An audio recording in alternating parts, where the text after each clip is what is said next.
Nalaba TV wano juzi wano ku Saturday nga Angela ali mu kwogera ebintu by'atamanyiiko. Ffe atufula bafala nti ffe tetumanyi contracts ze twasayininga. She's not a witness on our contract and she's on TV discussing our contracts.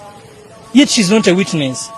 Take your personal differences you have with Nina and don't just talk things. Sirika. Abakazi bano mu mulya transport laba kimwakoze omugagga Lwasa laba Nabira kye yakola bbaawe Gajuba no yavuwaza gundi bwatyo omusajja wange God's plan embeera eyo nako gamba tujikoye Brian White ne mu mulya obusente ate ne mwana mugamba simanya yabakwa mulimba nnyo bakyala be Uganda mu byangondera ngamanyize musajja we akazi be Uganda muntamesala kwebaza batalibani twagala bapaganisi amawulire ku Serebu wo wanowoka ku News Spark Channel. Omuyimbi Nubian Lee awabudde abayimbi abaddukira eggulu ewa Genosale okufuna ssente. Ono agambye nti abayimbi basaanidde okulaga nti ba muwendo nnyo okusinga okudda mu kulwanira obuswazi. Ng'omuyimbi tonna price tag omuntu tajja kuwa ssente atakujjeko abawagizi bo. So twabadde twagala tubajjukiza amaanyi gaabwe, tubajjukize obuteyawula ku bantu ba bulijjo kubanga tuva mu bantu bana ba bulijjo okitegeera ebizibu ebinyigiriza abantu ba bulijjo naffe kitukwatako. Kino ekintu ky'okubanga bakuwayo handouts tekiri sustainable nti bajja kikola mulundi gumu 2-3 tebajja kikola omulundi ogwokuna. Kiringanga zo okubeeraawo nondobeera ekyennyanja nokintera kusowaani nenkirya naye nandiyagadde ddala obeera nga onfaako ng'onjagala mpe eddobo njigiriza okugenda okuvuba okitegeera nange we naabanga njagala engege eyo ngende njeerobere. So twetaaga funa solutions eziri sustainable ezisobola okutambuza industry si kugenda nti ate bampaddeyo akasente banjokyeyo akasente kajja kuggwawo. Eyo nga tuvuddeyo amawulire ge tufuna wano ku News Spark Channel amalala galaga nti Nina Rose ne Bruno K balabudde Angela Katatumba era ne bamulagira alekeraawo okubamanyiira. Bano bagamba Angela Katatumba asaanye ave mu nsonga zaabwe. Mukyala Angela Katatumba nkulaba ogenda ku TV ng'okuba Nina ovuma Nina omuvoola otuvoola kitumanyi bye twasayininga. Angela, we have on contracts we have witnesses. You are not a witness on my contract. Toli witness ku contract ya Nina. Simanyi kigenda maaso kikuvumya Nina na kinvumya. Mbute tumanyi bye twasayininga tumanyi tugenda bye twogera we just shouting what we don't know. Angela, be serious. Ono mukazi munno.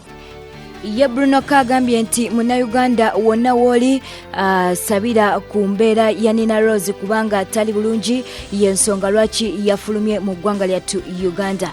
Ebitonotono bye tuyinza okubeera nga tukuwa kwe kuba nti no Nina Rose we twogerera tali mu ggwanga lyattu Uganda ate nga ne YouTube channel ye yaggaddwa. Mukazi munno ekyamujjawa sikifaako nze sikimanyi but this is your fellow musician.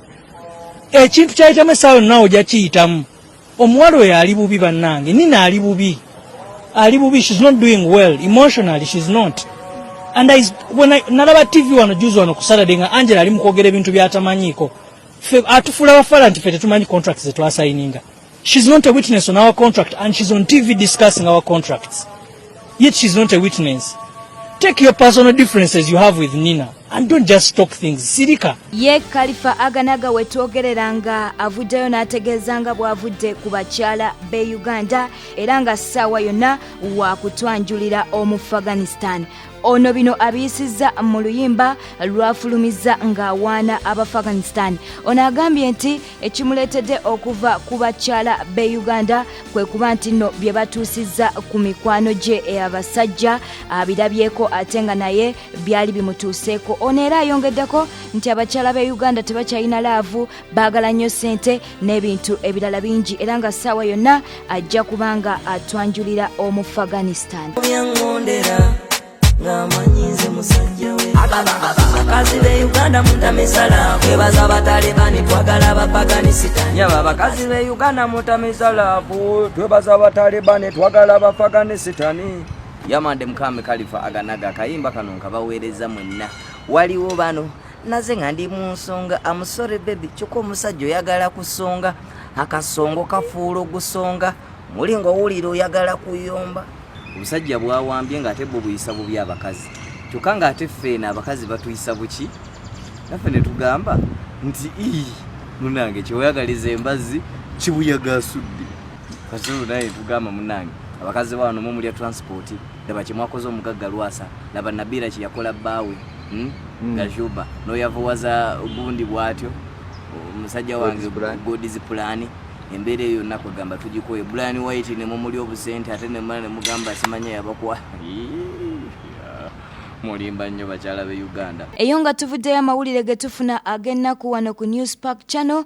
Bana Uganda mu ggwanga ly'e Qatar bakyagenda mu maaso n'okuba nti no bakungubagira bannaabwe abawerera ddala 2 abavudde mu bulamu bw'ensi eno. Bano nno bafunye akabenje. Akabenje kano abantu abawerera ddala 8 be baafudde, nga 2 babadde Bana Uganda, 4 babadde bava oba babadde Bana Kenya, nga 2 abalala eggwanga lye babadde bavaamu terinategerekeka bulungi. Ekyaviiriddeko abantu bano okufuna akabenje tekinnategerekeka, naye nga abamu bagamba nti bandibanga babadde banywedde. Ago bwe gatyo ge tusobodde okuba nti no tukuleetera okuva mu ggwanga ly'e Qatar. Katongere okusabira famire z'Abannayuganda bano abavudde mu bulamu bw'ensi eno, kw'ossa n'Abana Kenya n'2 abatannaba kutegerekeka eggwanga lyabwe. Amawulire ageewuunyisa wano ku News Park Channel.